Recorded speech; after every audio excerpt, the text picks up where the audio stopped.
Oke, selamat malam teman-teman semuanya. Ketemu lagi dengan saya, Surya MS Trade and Investment. Hari ini ada satu sektor yang rebound bersamaan ya, teman-teman. Nah, apakah kita harus ikutan sektor tersebut, teman-teman? Karena saham-sahamnya banyak yang auto reject atas.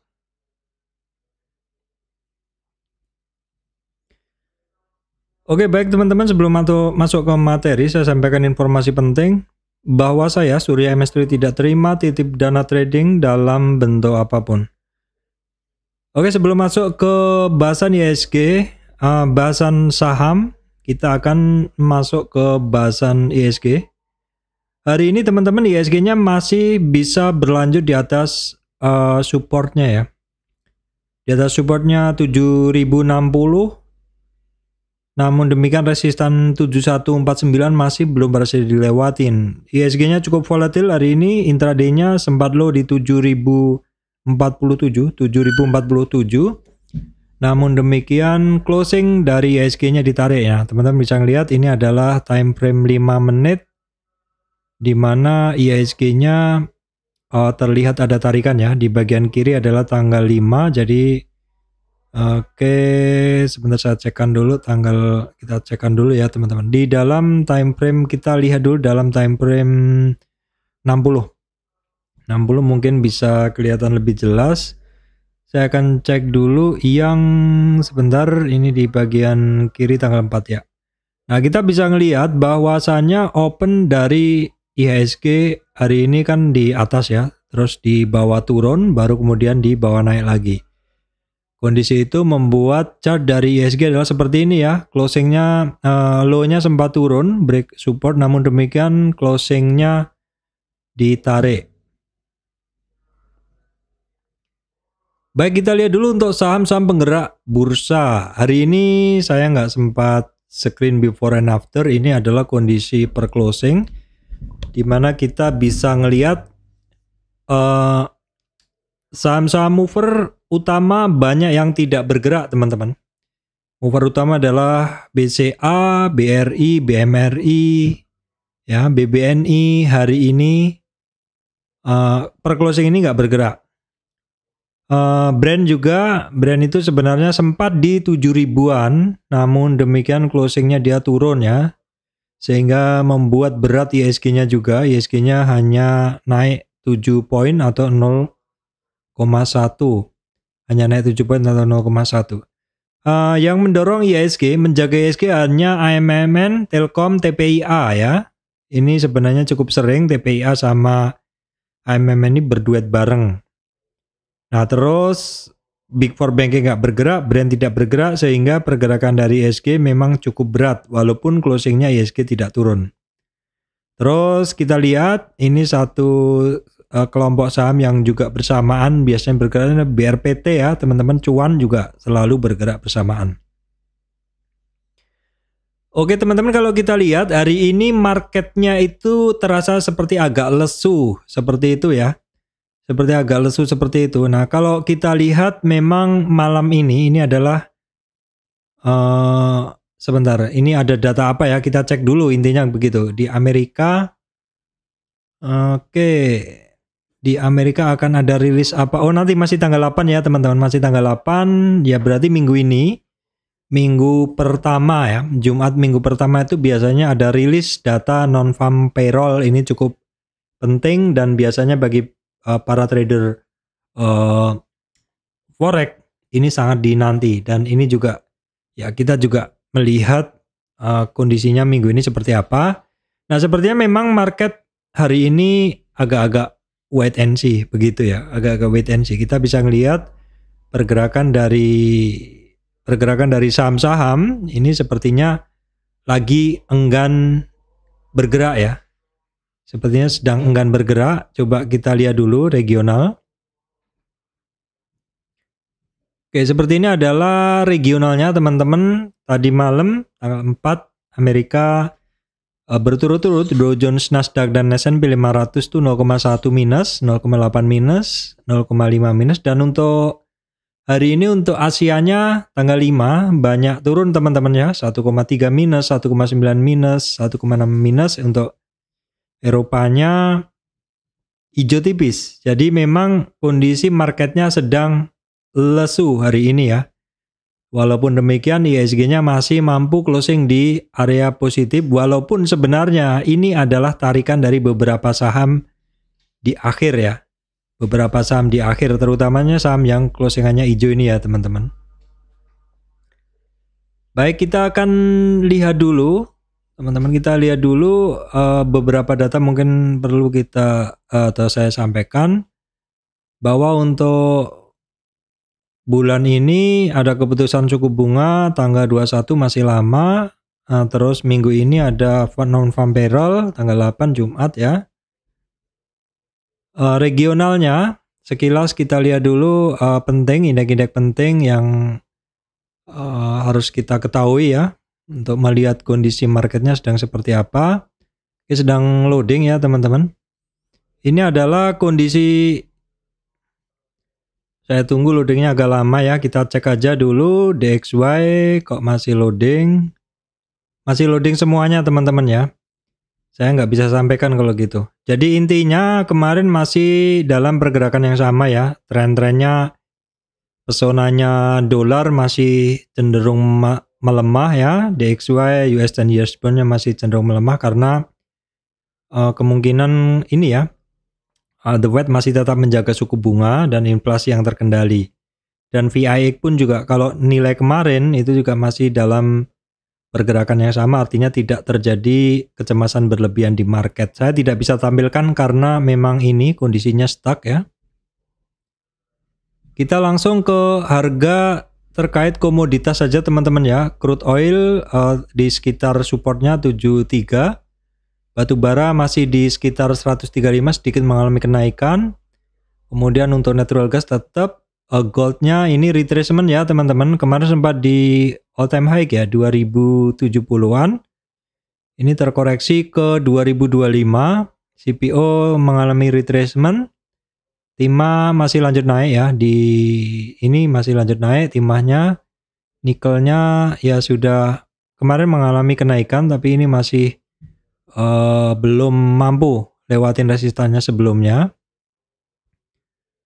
Oke baik teman-teman, saya akan langsung masuk ke bahasan terkait saham saja ya. Saya akan ke bahasan terkait saham saja. Kita akan masuk ke bahasan saham-saham apa saja yang menarik untuk kita bahas ya teman-teman.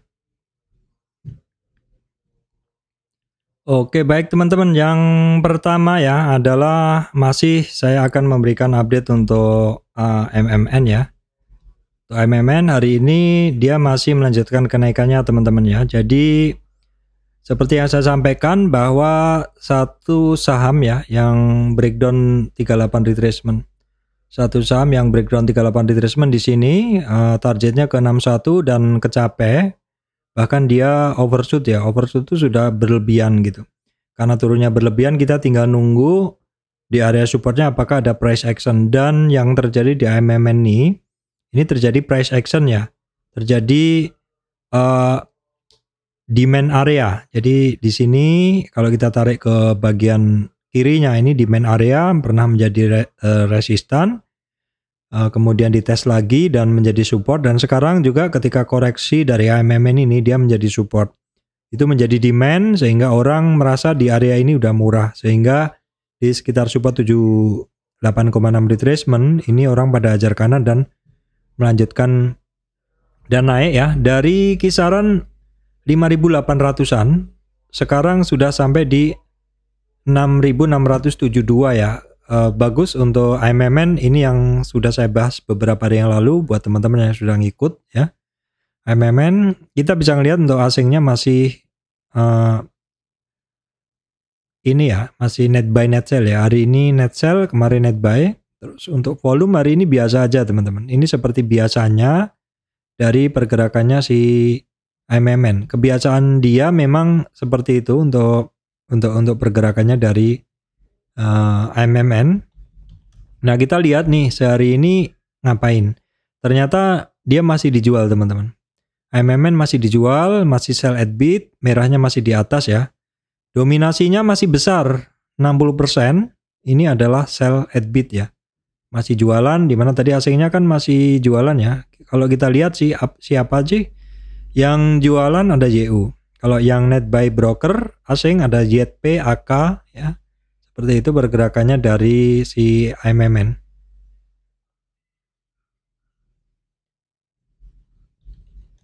Baik, kita cek dulu, ini adalah Sido ya. Sido ini kemarin masuk scanner saya, tapi saya bahas enggak ya, saya lupa ya.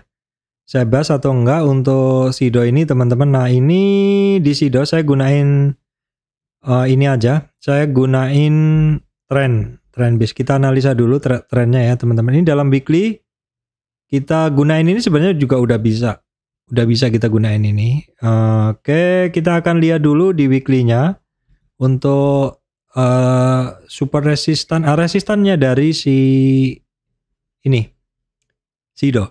Nah Sido teman-teman, ini saya memang agak jauh ya tarik resistannya. Oke, nggak apa-apa. Di weekly teman-teman perhatikan 580 adalah resistannya dari Sido ya. 580 resistannya Sido, kemudian di 645 dan 50 retracementnya atau separuh trennya itu di sini di kisaran 50 retracement itu di 700. Nah ini catatan untuk peta gerak dari si Sido ini hanya dari yang hijau ini ya teman-teman. Ini saya gunain weekly, nggak apa-apa. Di daily juga sebenarnya juga bisa, tarikannya juga sama. Ini sebenarnya daily-nya itu adalah yang ini ya, sama sebenarnya sama juga, cuman lebih ini aja. Kalau mau saya bikinkan resistannya pun juga bisa teman-teman, seperti ini. Nah ketemunya juga sama ya teman-teman, ketemunya juga sama Sido. Pak itu terlalu jauh Pak, nggak apa-apa. Betul, kalau ini terlalu jauh nggak apa-apa. Kita mesti pecah dulu teman-teman di sini. Nah ini kan lebih realistis. Jadi resistannya dari si Sido ini ada 550 ya, berhasil dilewatin hari ini. Nah kemudian ada 588 di sini 38 retracement, kemudian ada 50 retracementnya di 621. Nah kondisi dari Sido hari ini bagaimana teman-teman? Kita lihat bahwa Sido masih net sell ya. Asingnya masih net sell nih, merahnya masih jelas banget nih. Kemudian, namun demikian walaupun asingnya net sell, tapi secara volume, kenaikannya Sido ini didorong oleh volume. Ini yang harus wajib kita perhatikan.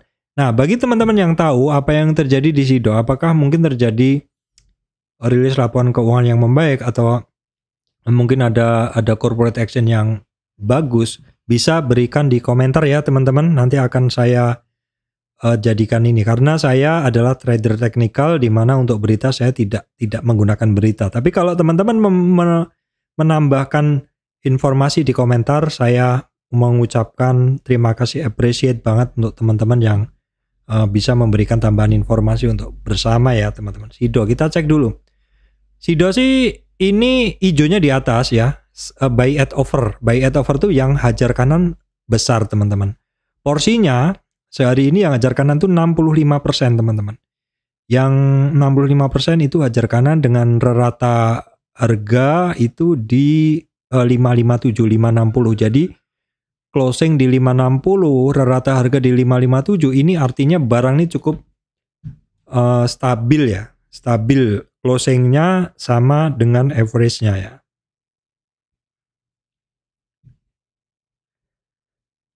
Baik, kemudian kita cek dulu teman-teman TPIA ya. TPIA memang koreksinya tipis. Dari kemarin-kemarin koreksinya tipis. Ini sepertinya kalau yang megang itu kalau nggak terbiasa megang TPIA bisa nggak sabar. Nah, TPIA itu koreksinya nggak kemana-mana sebenarnya, terbatas banget. Sehingga saya juga nggak punya barangnya. Saya maunya kalau dia koreksi agak turun, ternyata nggak. Justru hari ini naik lagi teman-teman. Ini wajar karena dalam tren naiknya dari TPIA, ini koreksinya hanya di support pertama dan support kedua pun enggak pernah nyampe. Kalau barang-barang yang di support kedua pun enggak pernah nyampe dan justru dia naik, potensi upside-nya ini lebih besar teman-teman untuk melanjutkan kenaikannya. Weekly-nya oke banget untuk TPIA. Kita lihat dulu. TPIA hari ini naik dengan dorongan volume dan juga asingnya untuk TPIA hari ini juga banyak ya. Kita lihat intraday-nya dari TPIA. Kita lihat intraday-nya ini cukup oke walaupun tidak signifikan banget ya. Hijaunya ya memang berada di atasnya dari yang merah. Artinya yang hajar kanan sepanjang intraday ini dominannya. Dominannya berapa persen? Sehari itu adalah 54%. 54% buyer ini membeli di offer ya. Membeli di offer itu berarti dia tidak antri atau langsung hajar kanan. Baik, kemudian saham yang benar-benar menguras kesabaran saya karena saya punya adalah BRPT, teman-teman. BRPT ini benar-benar menguras kesabaran saya, punya cukup banyak dan ternyata dia masih di situ-situ aja. Nah, teman-teman, untuk BRPT updatean ini hari ini mampu bertahan di atas 1025, cukup oke ya. Nanti 1075 resistan dan target resistan 1100. Biasanya kalau udah di 50 retracement-nya ini cukup oke ya pergerakannya. Nah, ini sebelumnya dia ini ada resistan di 1120, kemudian 1215, baru kemudian 1280. Ini masih menarik ya secara pergerakan. Untuk asingnya dari BRPT ini masih masuk terus, teman-teman. Birunya jelas. Dan untuk volumenya sayangnya masih belum. Sepertinya ini masih akumulasi dan kondisi ini membuat kita itu atau saya itu kadang agak males saham-saham yang masih konsolidasi seperti ini. Karena apa? Biasanya cukup lama, teman-teman. Benar-benar menguji kesabaran kita. Nah, kita lihat memang secara ini masih belum bagus ya. Karena buyer sellernya masih imbang banget ya.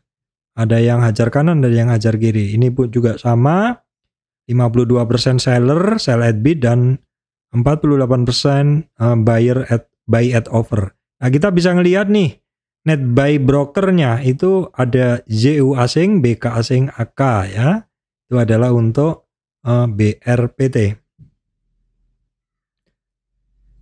Baik, kemudian bagaimana kabar Pegeo ya? Pegeo masih enggan bergerak, teman-teman, masih konsolidasi.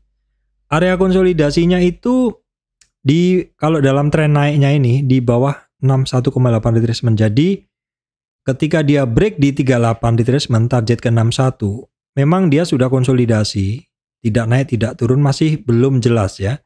Masih belum jelas. Resistan dari Pegeo, teman-teman, ini ada di 1100. Nah, kalau teman-teman mungkin yang pegang barang ini, kenapa kok ini jadi agak lambat, Pak? Karena secara bid offernya dia cukup tebel ya, teman-teman. Ini bukan tipikal pelari cepat sebenarnya. Kalau teman-teman hafal saham lain, ini BRPT ini juga tebel. Coba kita lihat, brand ini agak lebih tipis ya. Apalagi kalau dibanding dengan Arto. Nah, ini tipis banget. Tentu volatilitasnya sangat tinggi dibanding dengan Seger, dibanding dengan Cuan ya, lebih tipis. Tentu volatilitas naik turunnya bisa jauh lebih kenceng, tapi artinya naik turunnya juga kenceng ya. Pegeo kita lihat asingnya hari ini net sell, teman-teman.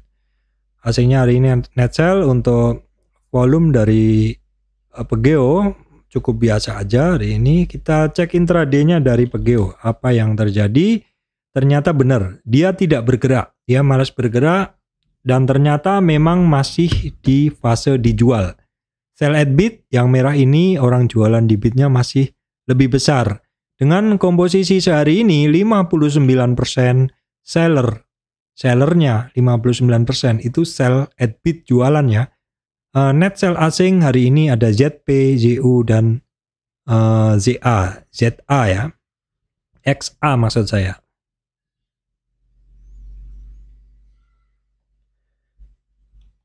Baik, kemudian kita cek BRIS, teman-teman. Hari ini melanjutkan kenaikannya dengan dorongan volume yang cukup konsisten dan asingnya juga masuk.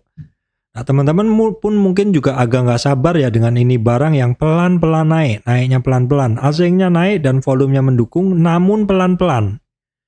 Jadi tipikal sahamnya memang kalau saya baca udah nggak seatraktif dulu, naiknya pelan-pelan. Tapi hari ini untuk BRIS dia bisa breakout dari resistan dari downtrend price channelnya, teman-teman. Ini menarik sih, cuman kalau memang nggak sabar ya ini pergerakannya sudah mulai slow-slow seperti itu. Apakah mungkin perlu dorongan tenaga yang lebih besar lagi untuk BRIS? Kita cek dulu, teman-teman ya. Nah, ini kita bisa ngelihat intraday-nya buy at offer-nya atau ajar kanannya berada di atas ya. Komposisinya 55%. Dalam intraday ini buyer membeli di over ya teman-teman, hajar kanan. Asing yang beli ada net buy yang ada BKJULG seperti itu. Itu adalah untuk Breeze.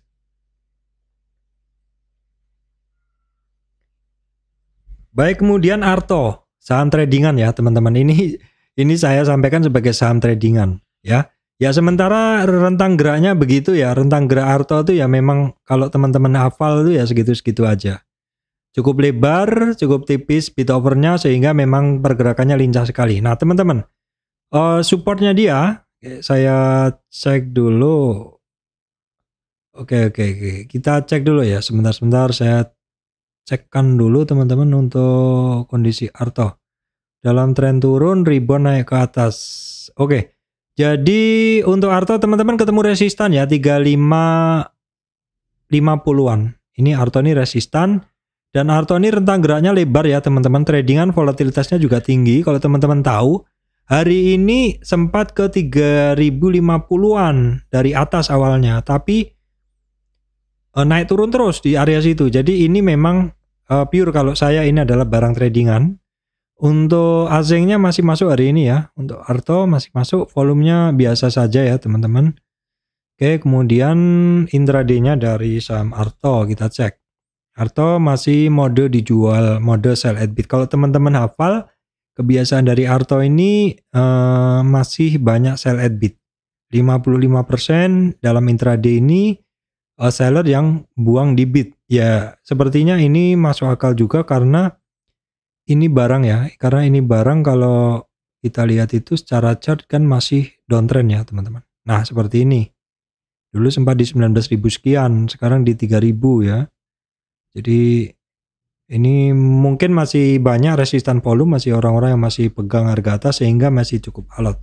Namun demikian, setiap saham yang mencoba untuk bergerak dari dasar bagi saya adalah satu kesempatan ya. Mungkin saya pernah cut loss di harga atas, ya sekarang saatnya buyback seperti itu, atau saatnya misalkan dia bergerak dari bawah dengan kondisi yang berbeda, misalkan ada corporate action ataupun laporan keuangan. Bagi teman-teman yang tahu silakan berikan komentar ya, atau mungkin ini pure adalah window dressing akhir tahun ya, karena memang ketika di akhir tahun ini banyak saham yang bergerak bareng teman-teman ya, kadang sampai bingung mau beli saham yang mana gitu ya untuk Arto.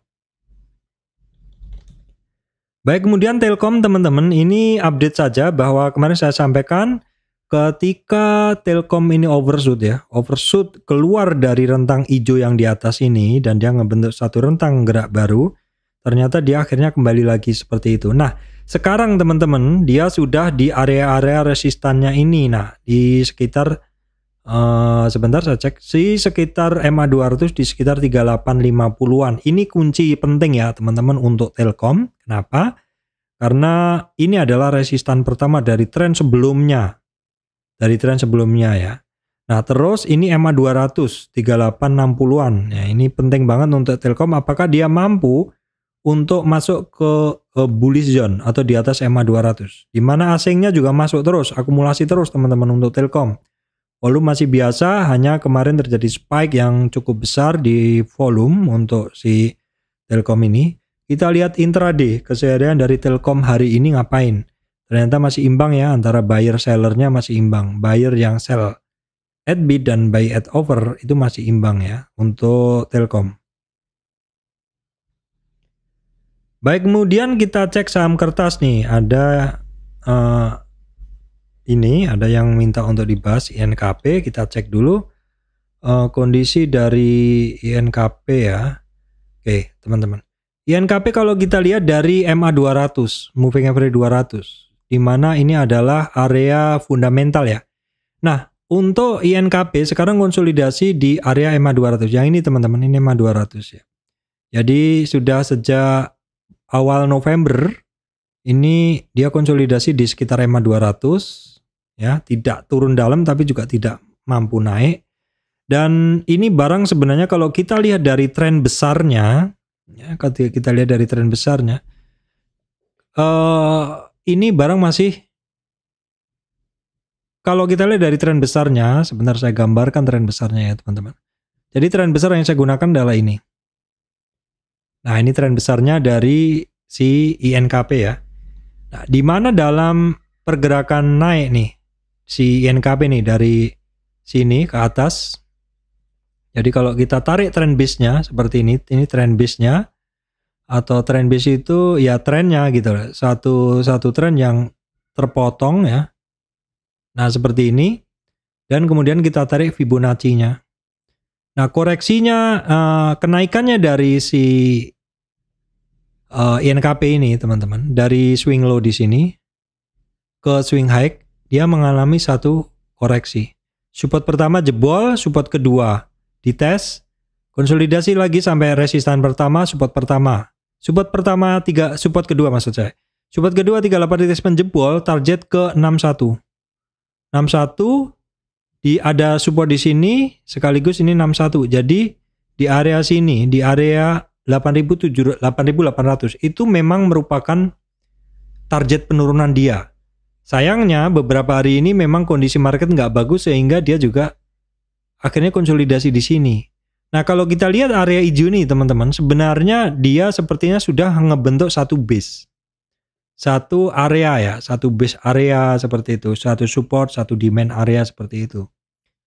Ini mungkin akan menjadi supportnya dari si INKP. Nah, kalau kondisi regional membaik, bisa jadi ini bisa melanjutkan kenaikannya breakout area konsolidasi hijau ini teman-teman ya, seperti itu untuk INKP. Nah, kemudian ini untuk asingnya hari ini net sell ya. Untuk volume masih biasa saja. Untuk INKP. Oke, kemudian ini coba saya lihatkan dulu untuk intraday-nya dari si INKP ya. INKP dominasi buyer 53% yang hajar kanan, sellernya 47%. Yang ngebeli asingnya, net buy asing ada AKAG. Intraday hari ini memang di sekitar 1 jam setelah market buka ini ada yang mulai hajar kanan. Namun demikian masih belum begitu dominan. Nah, ada yang nanya nih, Pak, kalau saya punya saham seperti ini, sebaiknya saya hold atau bagaimana? Nah, sebenarnya teman-teman memang dia sudah masuk ke targetnya ya. Seperti yang saya sampaikan tadi, dia break dari 38 retracement di sini, maka targetnya dia adalah ke 61. Tetapi di 61 itu sebenarnya sudah sampai target. Kalau misalkan overshoot atau koreksinya melebihi 61,8 retracement atau melebihi 8.700-an, 8.790, dia masuk area yang lebih ekstrim. Koreksinya jadi sudah besar. Nah, ketika mau membeli seperti itu, sebaiknya kita tunggu dulu adanya breakout atau price action berikutnya gitu. Kenapa? Supaya kita nggak terlalu lama. Kalau saat ini dia sedang konsolidasi. Nah, kalau cut loss di posisi sekarang bagaimana? Kalau saya lihat sebenarnya ini fase menunggu teman-teman. Ini sedang fase menunggu. Takutnya kalau misalkan di cut loss, dia pas marketnya bagus dia lari seperti itu. Kalau teman-teman pas cut loss kemudian switching ke saham lain mungkin nggak apa-apa gitu loh. Karena cut loss-nya terganti. Tapi kalau cut loss dan tidak buyback lagi, itu kerugian yang semula menjadi kerugian tertulis sehingga karena di cut loss dan tidak di buyback atau tidak di switching ke saham lain, dia menjadi kerugian yang nyata teman-teman. Itu saya juga kadang mengalami seperti itu. Jadi kalau cut loss pun saya juga harus mencari ganti. Kalaupun misalkan enggak, saya masih hold. Ini kalau dari bentuk ini jika dia memang masih konsolidasi. Kadang langkah saya adalah ketika saya ngebelinya bisa di bagian bawah ini. Nah, di sini kalau dia ketika ketemu resistan ini hanya mantul-mantul saja ya. Mantul-mantul saja itu kira-kira saya beli di bawah ini, tapi ketika ketemu resistan hanya mantul-mantul begini, ini biasanya saya akan lepas di nilai impas di sini teman-teman. Atau untung-untung sedikit saya lepas. Tetapi nanti ketika dia breakout di sini dengan volume, saya akan masuk lagi. Itu biasanya saya terjadi seperti itu dan cukup sering ya. Ketika dia masih konsolidasi, saya rugi-rugi 1-2% atau saya bisa mencari saham lain yang lebih prospek, biasanya saya lepas.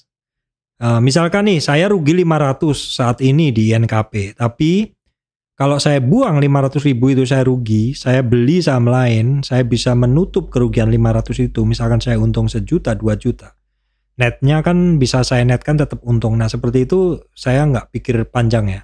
Seperti itu. Tapi kalau misalkan tidak ada pilihan lain, ya mungkin di keep aja. Sepanjang dia tidak jebol supportnya ya teman-teman. Seperti itu. Karena di sini dia terbentuk satu demand area, satu support area yang sudah cukup terpeta. Jadi kadang tuh kalau seperti ini di cut loss dia malah jadinya kadang lari. Ini pernah terjadi di auto kalau nggak salah ya teman-teman. Nah ini yang terjadi di auto.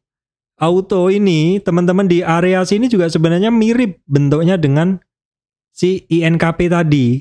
Makanya kenapa ketika saya masuk di auto di sini, akhirnya saya sadarin bahwa ini auto ini dia masih konsolidasi saja. Jadi areanya hanya di sini, teman-teman. Di sini hanya konsolidasi. Kalau begini duit saya mandek. Akhirnya ketika dia berada di area resistan di sini, saya buang dulu ya. Saya untung-untung dikit nggak apa-apa. Nah, kalau yang terjadi seperti gajah tunggal pernah. Jadi ketika saya punya barang, justru ketika breakout dia lari, itu ini gajah tunggal yang di sini, case-nya saya di sini. Jadi ini barang sempat saya punya di area sini, tapi saya nggak sabar saya cut loss di sini. Nah, terpaksa saya buyback di sini, teman-teman. Jadi di sini konsolidasi saya beli, nggak sabar naik, ternyata saya cut loss, dia justru naik. Saya terpaksa buyback, ya buyback. Nah, itu juga perlu ditambah kebiasaannya. Ini kebiasaannya kayak gajah tunggal ini seperti ini. Jadi ini mesti ditambahkan. Nah, kalau untuk INKP ini menurut saya sebenarnya ini volatilitasnya juga tinggi ini saham. Kadang larinya kenceng, tapi mesti harus disadarin. Karena di sini juga kenceng balik arah ya. Di sini juga kenceng balik arah. Sering begitu untuk TKIM dan INKP. Secara pergerakan dia begitu. Baik, kita cek ANJT dulu. ANJT secara fundamental lain juga sama ya. Dia saat ini berada di area MA200. Ini MA200 ya. Nah, kita lihat secara tren kalau dari garis-garis ini dia sedang di bawah MA200. Tapi harganya sudah di atas MA5 dan 3 ya. Kenapa saya gunakan MA? Karena untuk melihat rata harga. Saat ini sebenarnya kalau dibilang dia lagi konsolidasi. Nah, konsolidasi sekali lagi kadang membuat tidak sabar karena kok nggak gerak-gerak gitu, sedang saham yang lain bergerak. Nah, kita cek dulu ANJT. Asingnya kecil ya. Kemudian volume ya biasa saja. Nah, terus kemudian kita cek dulu. Oke, di sini kita lihat tren dulu. Monthly ya masih turun, weekly masih turun juga sebenarnya. Cuman kalau kita ngelihat ini ada satu area yang bisa dikatakan sebenarnya di area-area supportnya ya untuk si ANJT ini. Tinggal kalau kita lihat nih di weekly-nya ini sudah sempat ada kenaikan namun closing-nya turun. Ini artinya sempat ada percobaan naik. Ya, sempat ada percobaan naik. Baik, akan saya breakdown dulu untuk kondisi dari si ANJT ini teman-teman. ANJT akan saya breakdown dulu. Untuk membreakdown kita bisa melihat swing high swing low di sini. Ya, kuncinya kita lihat dulu ini sebagai area tertinggi swing high dan area ini terendah kita gunain sebagai swing low sehingga tarikan Fibo-nya ini saham turun dan mencoba untuk naik. Jadi yang kita cari resistannya. Begini. Nah, dari sini kelihatan sekali teman-teman. Ini projection-nya saya hapus dulu, projection-nya saya hapus dulu supaya teman-teman tidak rancu. Nah, dari sini kelihatan bahwa area 700 sampai 740 ini merupakan area spekulatif buy-nya dari ANJT. Area spekulatif buy itu apa? Area yang teman-teman harus sadar ini masih spekulatif sifatnya. Tetapi di sini sudah terbentuk konsolidasi yang cukup lama mirip dengan INKP tadi. Di sini menuntut kesabaran ya, kesabaran. Ini sudah ada testing resistan kemarin. Siapa tahu ini ya. Siapa tahu kalau marketnya mendukung dia juga ikut bergerak. Nah, Resistan yang harus kita lihat, kita perhatikan adalah 740, 761, 777. Nah, Pak, saya mau cut loss atau enggak seperti ini? Kalau kita lihat dia sudah dalam fase konsolidasi ya. Konsolidasi itu area pergerakan yang sempit. Ada satu quote penting ya. Narrow range will produce an explosive move. Jadi begini teman-teman.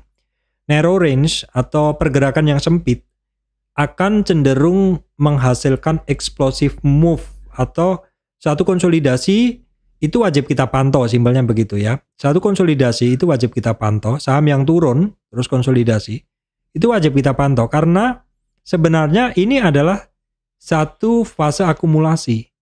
Fase akumulasi itu ditandai dengan pergerakan yang sempit, yang rapat begini, ini akan bisa menghasilkan satu explosive move atau pergerakan yang kuat. Ya, seperti itu ya. Ini yang harus kita perhatikan. Cuman kapan dia jebrotnya itu kita yang nggak tahu. Karena saya juga sering, saya beli di sini, karena lagi ada longgar duit, saya jual di sini. Begitu saya jual, lari. Ya, kalau kita masih punya separuh, oke. Kalau kita nggak punya separuh, mungkin kita harus buyback lagi. Nah, ANJT kita coba cek intraday-nya dari si ANJT. Nah, ini 456 buy at over ya. 56% hajar kanan, ini juga masih belum cukup dominan ya untuk buyer sellernya masih belum begitu signifikan ya. Itu teman-teman. Nah, sepertinya yaitu yang bisa saya sampaikan untuk kondisi pergerakannya. Kalau saya pribadi ini adalah tipe mencari saham yang bergerak cepat. Jadi kalau konsolidasi kadang belum saya beli ya, kadang belum saya beli tapi saya pantau. Atau ketika saya tahu saham konsolidasi, saya misalkan pengen beli 100 lot. Saya akan beli dulu 25, teman-teman. Atau 50. Saya beli 50 di sini. Nanti 50-nya lagi ketika benar-benar breakout. Jadi ketika dia breakout, saya harganya udah separuh ya. Namun kadang kita nggak sabar, sudah beli di dasar. Begitu ketika naik, nggak jual. Tapi juga di situ-situ aja. Oh, berarti dia konsolidasi. Ini yang harus kita pegang ya teman-teman. Baik teman-teman, demikian dari saya. Surya MS Return Investment. Semoga video ini memberikan manfaat untuk teman-teman semuanya. Oh lupa ya, saham sektor ini ribuan bersama. Jadi teman-teman ini saya sampaikan ya. Ini akan saya sampaikan bahwasanya hari ini ada satu sektor, sebenarnya udah 2 harian ini teman-teman, yang bergerak ya, yaitu sektor health, sektor kesehatan. Nah kalau teman-teman lihat sektor ini itu lagi pada bergerak. Sektor ini lagi pada bergerak. Sebenarnya kalau teman-teman sudah cukup lama di saham mungkin akan tahu biasanya memang saham ini memiliki siklus ya teman-teman, siklus dan juga memiliki katalis penggerak. Nah teman-teman mungkin coba cari deh ketika terjadi atau ketika muncul berita-berita terkait kesehatan, penyakit, biasanya nanti yang bergerak adalah saham-saham yang terkait obat, rumah sakit begitu. Kalau lagi bergerak terkait misalkan stimulus, yang bergerak terkait energi terbarukan, tentu yang bergerak adalah saham-saham energi terbarukan. Ketika yang bergerak adalah suku bunga, maka yang bergerak adalah bank ya, kemudian saham financing ya, saham otomotif, financing, kira-kira begitu. Jadi saham itu bergerak karena ada yang ngedrive teman-teman ya. Ada yang ngedrive. Drive-nya apa? Oh ini terkait kesehatan. Oh ini lagi ada begini. Seperti itu. Nah teman-teman sebenarnya untuk mendapatkan clue dari pergerakan saham tersebut bisa dengan melakukan screening ya. Screening berita ya. Oh marketnya nih lagi ada news apa nih. Begitu loh. Oh newsnya terkait apa ya? Terkait kesehatan. Nah, berarti mungkin saham-saham farmasi, saham-saham kesehatan, rumah sakit. Nah, kira-kira begitu. Nah terus teman-teman ini mesti dipadu juga ya. Teman-teman jangan asal makan pergerakan dari saham-saham tersebut. Kenapa? Kalau misalkan nih teman-teman lihat nih, oh iya hari ini kok sahamnya yang bergerak ini. Oh setelah saya cek di news ternyata sektor ini sepertinya kok di drive berita begini gitu. Nah teman-teman mesti cek lagi. Selalu ketika saya mau beli saham tuh selalu saya cek teman-teman. Oh saham tuh ternyata masing-masing memiliki pergerakan kok. Oh ini naik sehari turun, naik sehari turun, naik sehari turun, naik sehari turun, naik sehari turun. Nah kira-kira begitu ya teman-teman. Jadi mungkin ini bisa memberikan jawaban apakah saya harus ikut saham-saham yang viral, yang bergerak begitu. Saya adalah pemakan saham yang sangat pilih-pilih teman-teman. Jadi kalau saya nggak hafal, saya tidak akan masuk ke saham tersebut. Karena saya sudah membuat watchlist yang mana watchlistnya juga apa yang juga sudah saya sampaikan untuk teman-teman semuanya. Baik teman-teman, demikian dari saya, Surya MS Return Investment. Terima kasih teman-teman semuanya.